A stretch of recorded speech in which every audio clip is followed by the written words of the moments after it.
Olá, eu sou o Djane da Libertas Permacultura.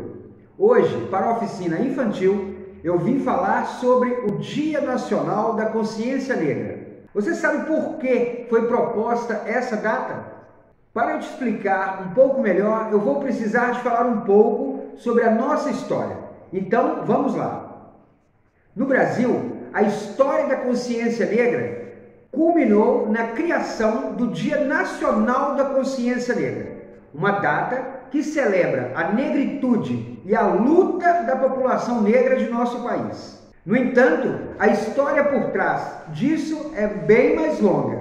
Ainda no século XIX, negros alforriados e seus filhos, muitos dos quais tiveram a oportunidade de estudar, impulsionaram o movimento abolicionista, que advogava pelo fim da escravidão em nosso país. Intelectuais e políticos brancos também endossaram o movimento. No dia 13 de maio de 1888, não conseguindo mais resistir à pressão interna do movimento abolicionista e nem à pressão externa, promovida principalmente pela Inglaterra, a princesa Isabel assinou a Lei Áurea, abolindo a escravatura em nosso país.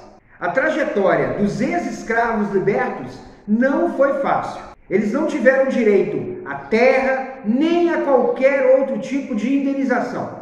Começaram a viver à margem da sociedade, iniciando a difícil trajetória da população negra após a abolição em nosso país. Mesmo compondo uma comunidade em sua maioria pobre e marginalizada, a cultura negra, com suas ricas raízes africanas, continuou se desenvolvendo. Em 1971, o professor, escritor, pesquisador e militante negro Oliveira Silveira organizou um grupo de estudo e apreciação da cultura e da literatura negra em Porto Alegre, com outras pessoas interessadas no assunto.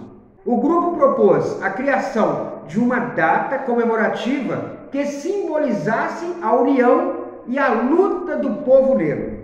Então, o dia 20 de novembro foi escolhido por ser o dia da morte de Zumbi dos Palmares, personalidade considerada símbolo da luta e resistência contra a escravidão em nosso país.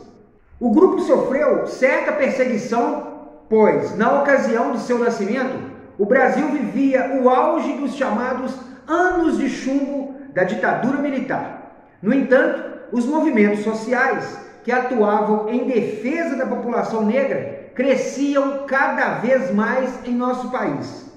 Então, em 1978, inclusive, foi criado no Brasil o Movimento Negro Unido. Em 1988, foi promulgada a atual Constituição Federal do nosso país, apelidada pelo deputado Ulisses Guimarães como Constituição Cidadã.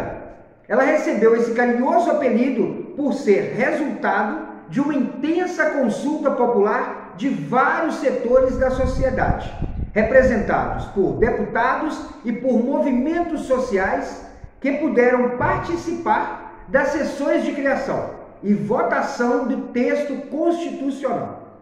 Um dos princípios estabelecidos na Constituição é a igualdade e o veto à discriminação, por qualquer motivo, inclusive racial. Em 1989, foi promulgada a Lei número 7.716, de 5 de janeiro de 1989, que dispõe contra o preconceito racial, tomando a discriminação racial de cor, de religião ou nacionalidade um crime passível de punição penal.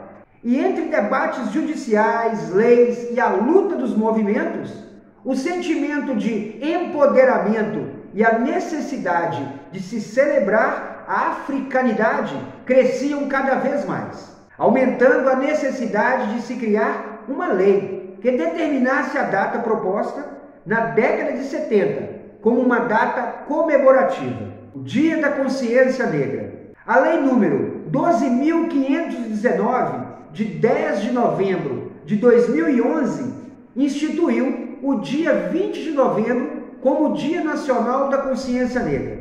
É um dia voltado para a reflexão sobre o que movimenta a criação da data.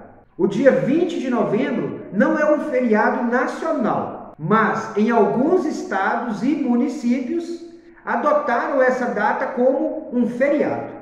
O Dia da Consciência Negra é importante, muito importante, para relembrarmos que a nossa sociedade foi construída por meio da escravidão. Por mais que melhorias e mudanças tenham acontecido, a falta de oportunidade para a população negra, o racismo presente nos detalhes do cotidiano e as tentativas de apagamento da cultura africana evidenciam que ainda temos um longo caminho a ser trilhado. Espero que tenham gostado da aula de hoje. Na próxima aula, continuaremos com esse tema de uma forma bem divertida. Será através de brincadeiras. Então, não perca o próximo vídeo. Compartilhe esse vídeo com os amigos e com a família. Agradecemos ao Programa de Educação Ambiental da ArcelorMittal. Até a próxima!